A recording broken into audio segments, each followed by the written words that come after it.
It's hard for me to say because I don't have firsthand experience. What I can tell you is that every agency that we work with, whether they be the state agencies like the water boards or the local agencies like the counties, the cities, and the sanitation districts, are all under extreme financial pressures, and so there continue to be cuts in programs. The workload is only increasing. The staff resources are decreasing, due to furloughs and inability to fill vacant positions. And so, I think that there are regulations in place that require that these water quality issues be addressed. There just simply is not the manpower available to comply with the regulations, either at the regional board level. The regional boards are severely understaffed in terms of, I'm constantly amazed at how much they get done given the limited resources that they have at their disposal. The cities and the counties are understaffed. The districts like the wastewater districts are all understaffed, and so that's a product. When we see budget cuts, those are the implications. I mean, the less work gets done.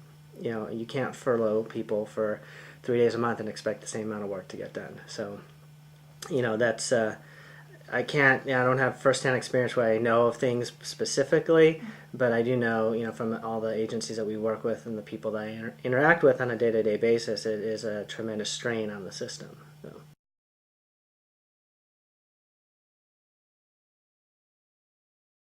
There's sort of two schools of thought on how you change behavior. One is sort of a command and control, right? You pass a law and say ban things, and the other is you create economic incentives or disincentives. And I think both strategies have been used. You see different municipalities employing different strategies, whether it's banning plastic or whether it's putting fees on the use of bags or things like that to create an economic. Those are different strategies to help change people's behavior. And I think if you go into the stores now, a few years ago you never saw your supermarket offering reusable bags at the checkout counter, and now you do. And so I think that's a combination of education. It's a combination of incentives, economic incentives. It's a combination of laws in some places. So I think it's a whole suite of different strategies that change behaviors. Probably one of the best things that the municipalities are starting to do is sort of lead by example. You see more and more municipalities changing their purchasing behaviors and the way they do business with regard to things like plastics. And so I think that's a great start, because first of all, they're huge consumers by themselves, but secondly, they're sort of leading by example, right? If you want your constituency to change your behavior, having the municipality do it is a good way to start, right? And you see more and more of that. I know in Orange County you're seeing a lot of that with the counties and the cities. So, but yeah, I think it's a combination of some places, the command and control has been used, and some places it's just been more economic drivers. But clearly we're moving in the right direction, because you see more and more reuse of bags and things like that.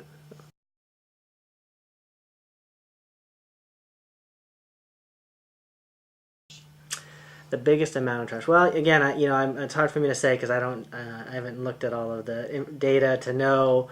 I can just give you anecdotal experience. So I think that the question is partly what is the most amount of trash and what's the most problematic, right? So, we know from, if you look at beach cleanups, right, we know what winds up on the beach. It's still cigarette butts, it's bottle caps, it's chip bags, and as well as plastic bags. So I actually think that we've made more progress, at getting plastic bags out of the system.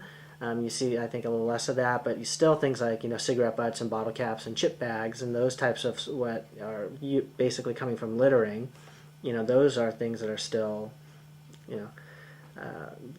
clearly winding up in our waterways. And so again, those are not, you don't change that by banning chip bags. You change that by educating people and changing their behaviors, right? So.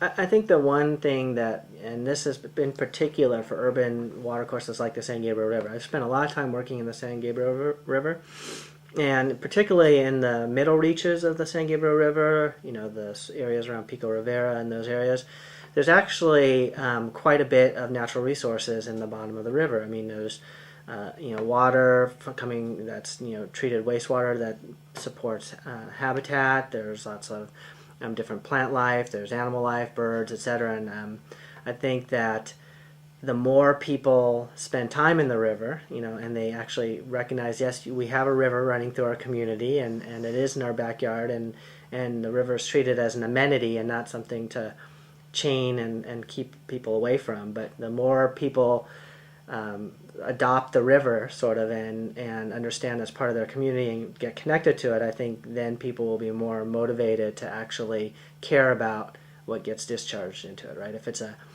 it's a concrete structure behind a chain link fence, people are going to care less than if it's an amenity where they go down and spend time and recreate and enjoy the resources that are there. So, I'm personally a big proponent of urban river renewal for that reason, because I think it gives people a connection to the river, and they start to understand that what they do affects the river and then in turn affects the ocean. So those are all positive things in terms of educating people and changing their practices. So.